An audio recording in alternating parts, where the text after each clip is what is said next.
Jadi memang masalah air bersih ini terutama kendalanya adalah di pencemaran lingkungan ya.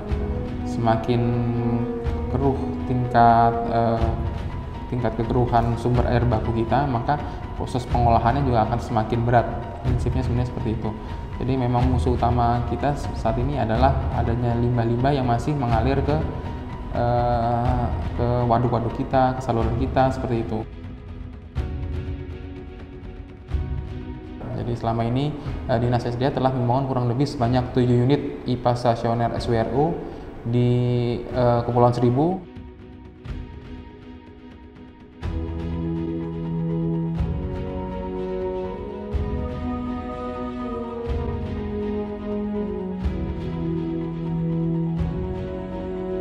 Dan juga pada tahun lalu kita sudah membangun IPA stasioner di Waduk Tomang, Waduk Ancol, serta pengadaan pompa mobil masing-masing sebanyak 1 unit yang sewaktu-waktu bisa dimobilisasi ke wilayah-wilayah rawan krisis air bersih maupun untuk penanganan bencana.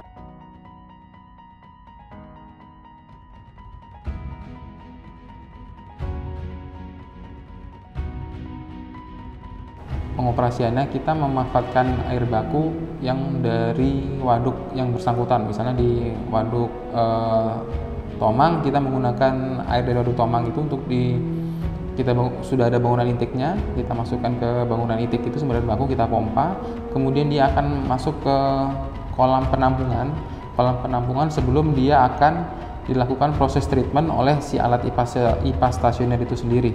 Nanti setelah melakukan proses treatment, jadi ada koagulasi, flokulasi, kemudian proses pengendapan atau sedimentasi, ada clear well, kemudian akan kita tampung lagi kembali ke tangki air bersihnya. Nah, dari tangki air bersih inilah nantinya akan kita distribusikan ke kios-kios air melalui mobil-mobil tangki yang akan kita adakan.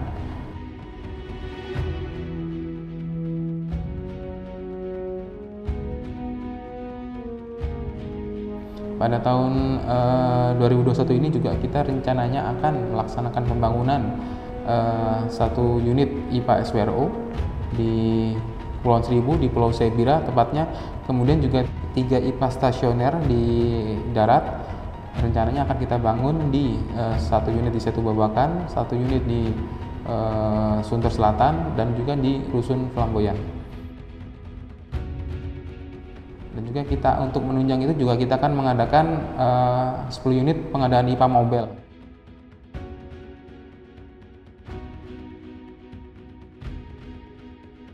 Harapan kita semua rumah tangga yang ada di Jakarta laksanakan berpartisipasi aktif dalam pembangunan sumber resapan.